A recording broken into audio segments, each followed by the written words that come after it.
You wake up, sit on the edge of the bed, and wait for the fog to clear. You were in that bed for 8 solid hours, but your body feels like it spent the night doing hard manual labor. I know that heavy feeling in the bones. I know what it is to pour that first cup of coffee and realize your mind is still moving through thick mud, making it hard to remember what you walked into the kitchen for. I am Harold Bennett. I am 81 years old.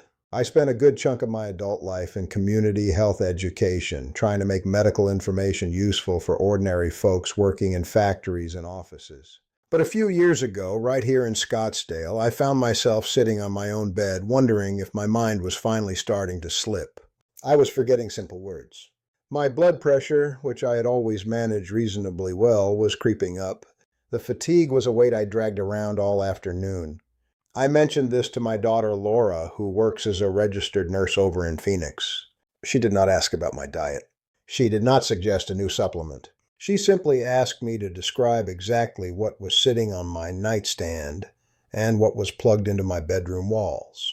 I thought it was a strange question. A bedroom is just a room with a bed.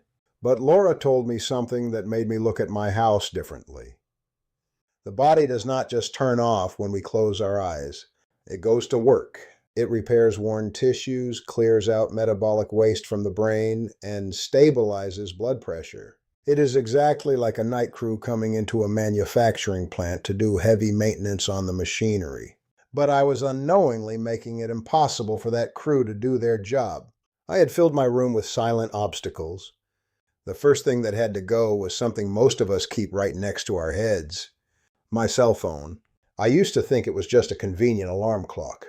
Sometimes I would check the weather forecast for the next day or read a message from one of my grandkids right before closing my eyes. I did not realize that the screen emits a concentrated high-frequency blue light. To my primitive brain, staring at that little screen was exactly like walking out into the bright Arizona noon sun. It immediately halted the production of melatonin, the chemical signal that tells the body it is time to slow down. I was essentially hitting the brakes and the gas pedal at the same time. The fix was not a compromise. It was an eviction. I bought a cheap wind-up mechanical clock, the kind my father used back in Ohio. The phone now spends the night charging out in the kitchen, completely out of reach. The first few nights felt strange, like I was missing something important. But by the end of the week, I was falling asleep in 20 minutes instead of lying there staring at the ceiling for an hour. But getting to sleep was only part of the problem. Staying asleep was another hurdle, and the culprit for that was sitting right on the same nightstand. For years, I kept a digital clock radio facing the bed. The red glowing numbers gave me a sense of control. If I woke up in the dark, I knew exactly what time it was. What I did not realize was that I had built an anxiety engine right next to my pillow. I would wake up, maybe to shift my weight, and my eyes would immediately seek out those red numbers. 3:17 in the morning. My mind would instantly start doing the math. I only have 3 hours left. If I do not get back to sleep right now, tomorrow is going to be miserable. That simple thought is enough to release cortisol, the stress hormone, into the bloodstream. You cannot sleep when your body thinks it is under threat.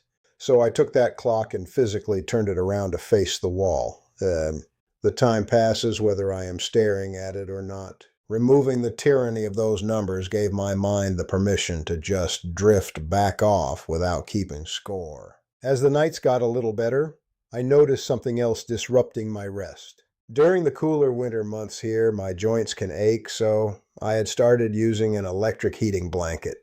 Getting into a warm bed felt like a tremendous relief. I would leave it running all night to keep the chill out of my bones. But human biology is incredibly specific. To enter the deepest, most restorative phases of sleep, your core body temperature actually needs to drop slightly. Think of your body like a heavy car engine after a long drive. You have to let it cool down in the garage before you can safely work on the parts. By keeping that electric blanket turned on, I was forcing my engine to run hot all night. My body was fighting to cool down, sweating and shifting, keeping my sleep superficial and fragile. Now I use a different approach. I turn the blanket on high about 30 minutes before I want to sleep. The bed is perfectly warm when I get in, but right before I close my eyes, I reach down and physically unplug the cord from the wall. Not just turn it off, but unplug it entirely.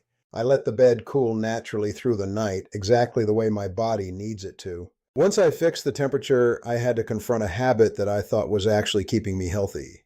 I always kept a full glass of water on my nightstand. As we get older, our mouths tend to get dry at night. It is a natural part of aging. If I woke up slightly thirsty, I would take a sip. It seemed harmless. But that little sip was guaranteeing that an hour later my bladder would force me to get out of bed. Waking up to go to the bathroom is not just a minor inconvenience. Your sleep happens in cycles, much like a train making a 90-minute journey. If you get up in the middle of it, you do not just pause the journey. You get thrown off the train, and when you get back to bed, you have to start the whole trip over from the beginning. I was chronically depriving my brain of the deep repair phases. So I changed the plumbing schedule. I drink plenty of water throughout the day, constantly keeping a bottle with me. But 2 hours before bed, the faucet turns off. I empty my bladder completely right before getting under the covers. I took the glass off the nightstand entirely. If my mouth gets dry, I just turn over and let the natural saliva return. It took a few nights of adjustment, but those disruptive trips down the dark hallway simply stopped. There was one final piece to this puzzle. My son Daniel, who works as a physical therapist, came to visit from Denver. He had to sleep on the sofa in my room while we were painting the guest bedroom. The next morning, as I was pouring coffee, he asked me how I managed to sleep inside a control panel. I did not know what he meant until I stood in my room that night with all the main lights off. There was the green blinking light of the wireless router in the corner, the steady red dot of the television standby light, a blue indicator on the power strip. These tiny lights seem like nothing, but our eyelids are remarkably thin. Our brains evolved for millions of years in total darkness. Every single blink from that router was a subtle signal to my primitive brain that it was not completely safe, that the environment was not fully shut down for the night. I went down to the local hardware store and bought a roll of opaque black electrical tape. I walked around the room and placed a tiny square of tape over every single light I could find. I moved the internet router out into the living room, hiding it behind a bookshelf. I turned my bedroom back into what it was always supposed to be, a dark, silent cave. It took about a month to make all these changes stick. It required unlearning decades of modern habits. But the result was something I had not felt in 10 years. The brain fog lifted completely. The heavy fatigue that used to follow me around all afternoon simply vanished. When I saw my doctor for my regular checkup a few months later, he was genuinely stunned by how sharp my memory tests were and how my blood pressure had naturally stabilized. I did not buy any expensive supplements. I did not go on a radical diet. I just got out of my own way and let my body do the repair work it already knows how to do. The independence we want to keep as we get older is protected in these very small daily habits. What you ignore today is exactly what will limit you tomorrow. The body does not ask twice in the same way, but your body is also incredibly forgiving if you just give it the right environment to heal. You can walk into your bedroom tonight and fix every single one of these things before you go to sleep. You still have time to get this right. Take care of yourself, and I will see you next time.